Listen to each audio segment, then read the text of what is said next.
Hello and good morning, students. Welcome to our online session of English. So, students, today we are going to discuss the fourth part of the chapter 13 of English grammar, that is adverbs. So, students, let's recall the first what we read till now. We read about the different types of adverbs with examples. We read about the words used both as adjectives and adverbs. And we also read about the some adverbs which have two forms and they have different meaning. Afterwards, we were reading the position of adverbs, means how adverbs are placed. So this topic we were reading and we will continue with this topic from the page number 108, means point number H. So let's begin the chapter with its continuation. So let's begin. The point number H. The adverb enough should be placed after adjective or adverb.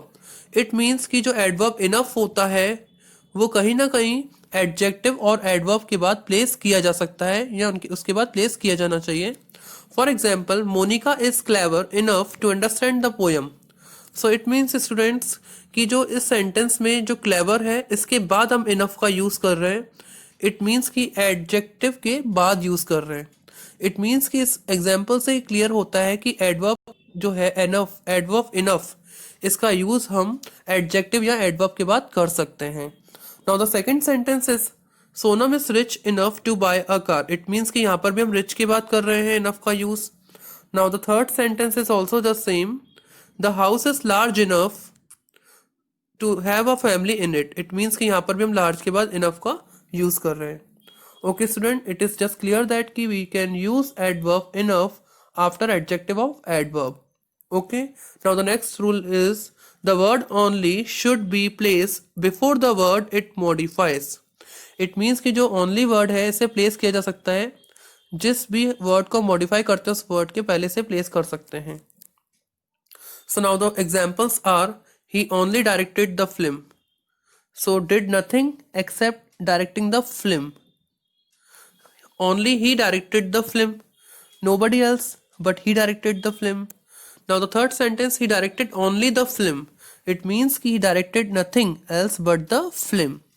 So only word is placed before it. Okay. Now the next topic is formation of adverbs. How the adverbs are formed. So ये नया topic है कि adverb को formation कैसे होता है. So adverb of manner are mainly formed by ly to the adjective. सो जो adverb of manner होते हैं वो कैसे फॉर्म होते हैं. मेनली हम एडजेक्टिव्स में एल वाई लगा देते हैं. तो यहाँ पर कुछ एडजेक्टिव्स दिए हुए हैं, अगर इनमें एल वाई का यूज करते हैं तो एडवर्ब्स बन जाते हैं. फॉर एग्जाम्पल इज क्लेवर, तो क्लेवर का क्लेवरली हो गया. वाइज, वाइज का वाइजली. काइंड, काइंड का काइंडली. फुलिश का फुलिशली. क्विक का क्विकली. ब्यूटीफुल का ब्यूटीफुली. स्लोली का स्लोली. ग्रेव का ग्रेवली. इट मीन्स कि इन एडजेक्टिव्स में अगर मैं एल वाई पुट कर दूं तो ये क्या बन जाते हैं, एडवर्ब्स बन जाते हैं. Now the second rule is these are also the rules for formation of adverbs when the adjective end with y. जब भी कोई adjective y पे end होते हैं that preceded by consonant, that और कहीं ना कहीं वो किससे प्रिसीड होते हैं, कॉन्सोनेंट से प्रिसीड होते हैं. सो y is change into i and ly. तो जो y है वो कहीं ना कहीं चेंज हो जाता है i और ly में चेंज हो जाता है. फॉर एग्जाम्पल हैप्पी, हैप्पी का लास्ट वर्ड क्या है, y, और कहीं ना कहीं इसके पहले क्या है, कॉन्सोनेंट है. इट मीन्स कि हैप्पी का क्या हो जाएगा, हैप्पीली. ओके. रेडी, y है, इसका पहला जो वर्ड है इसके पहले d है, तो रेडी का क्या हो जाएगा, रेडीली. ओके. नेक्स्ट है हैवी, हैवी का क्या हो गया, हैवीली. सो स्टूडेंट्स, अगर किसी भी एडजेक्टिव में लास्ट में y है और कहीं ना कहीं वो कॉन्सोनेंट से प्रिसीड करता है तो y जो है वो i में और ly में चेंज हो जाता है. मतलब i और ly में चेंज नहीं होता, मीन्स i और ly उसमें ऐड हो जाता है. Now the next rule is when the adjective and with le. जब भी कोई एडजेक्टिव le से या e पे एंड होता है तो le और e जो है वो काय में चेंज हो जाते हैं, आपके y में चेंज हो जाते हैं. फॉर एग्जाम्पल सिंगल का सिंगली, डबल का डबली. Okay students, so students, now the rule number D is final E is retained with following words ly. तो कहीं ना कहीं जो ई वर्ड होते हैं वो एल वाई के साथ ऐड हो जाते हैं और ई हमारा रिमूव नहीं हो रहा है इन सेंटेंस में, इन वर्ड्स में। फॉर एग्जाम्पल एक्सट्रीम, तो एक्सट्रीम का एक्सट्रीमली है, मतलब ई भी है और एल वाई अलग से पुट हो रहा है, ठीक है। इंटेंसिव, इंटेंसिव का इंटेंसिवली हो जाएगा, ई तो है ही लास्ट में, उसके बाद एल वाई लग गया, मतलब ई हटा भी नहीं और एल वाई भी इसमें ऐड हो जा रहा है।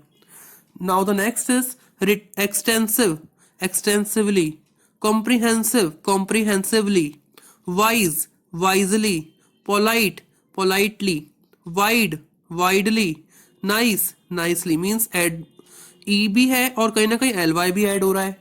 Now the next exception is, ये एक्सेप्शन है, अब इसमें ई है आ रहा है लास्ट में, ई भी आ रहा है लेकिन ई रिमूव हो जाएगा इसमें से, ई इसमें ऐड नहीं होगा, तो ट्रू का ट्रूली, यहाँ पे ई नहीं आ रहा, देखो ई हट गया, ई रिमूव होगा, ड्यू का ड्यूली, होल का होली। सो ये आपका एक्सेप्शन वाले सेंटेंस है, एग्जाम्पल एक्सेप्शन वाले वर्ड्स हैं। Now the next is for adjective ending with able and ible, the final E is dropped and Y is added. जो ई है वो कहीं ना कहीं आपका ड्रॉप हो रहा है, जैसे सेंसिबल का सेंसिबली, तो सेंसिबल में बी तक तो आ रहा है, एल और ई हट गया, क्या लग गया, एल हट गया, सॉरी एल हैगा, ई हट गया और वाई आ गया सेंसिबली। केपेबल का केपेबली, ठीक है, बी एल ही हट गया, एल हैगा, ई हट गया, सिर्फ वाई आ गया उसकी प्लेस पे, यहाँ पे एबली हो जाएगा। कंसिडरेबल का कंसिडरेबली हो जाएगा, प्रोबेबल का प्रोबेबली हो जाएगा और पॉसिबल का पॉसिबली हो जाएगा। So these are the words.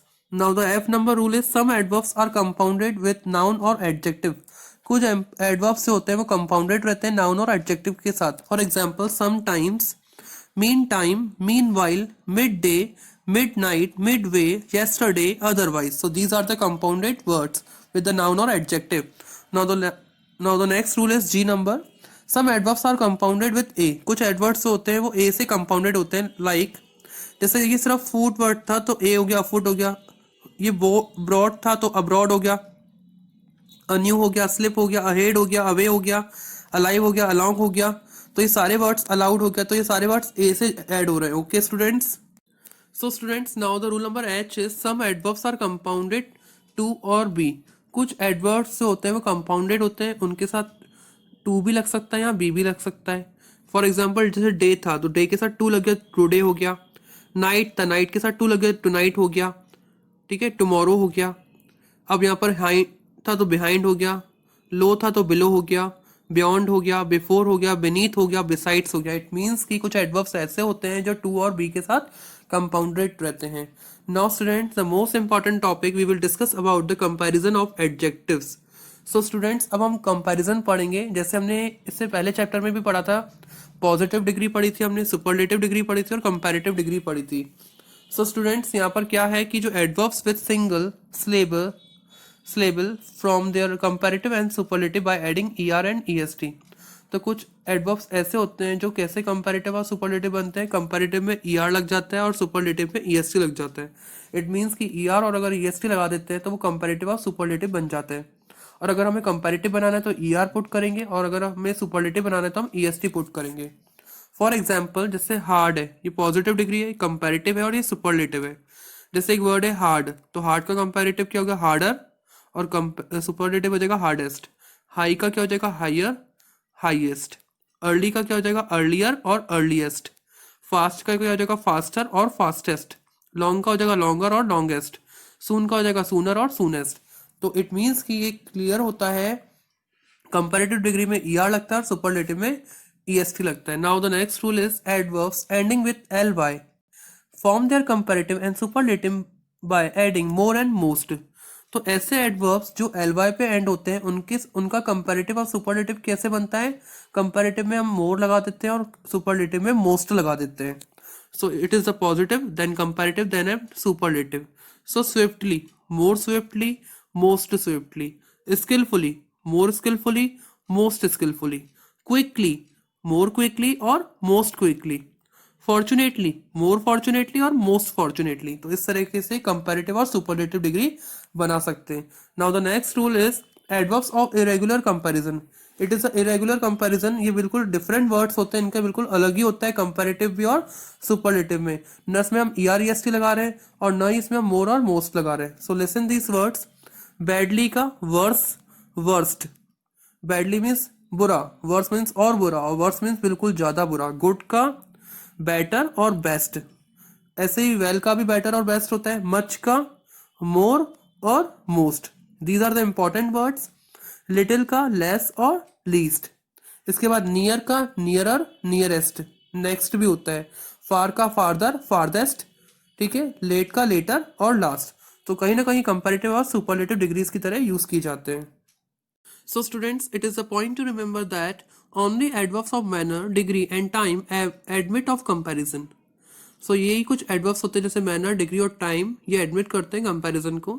Now the rule number 10 is some adverbs cannot be compared on account of their nature. It means कि कुछ adverbs ऐसे होते हैं जो compare नहीं किए जा सकते हैं क्योंकि उनका nature इस according होता है, उस basis पे compare नहीं किए जाते हैं. For example, now, where, then and there. These cannot be compared. Okay student? तो ये हमने पढ़ा पूरा. Just it was all about the comparative and the superlative degree. In the next video, we will discuss about the exercise of the chapter. So it was all about the adverb topic. So it was very simple and a good topic to read.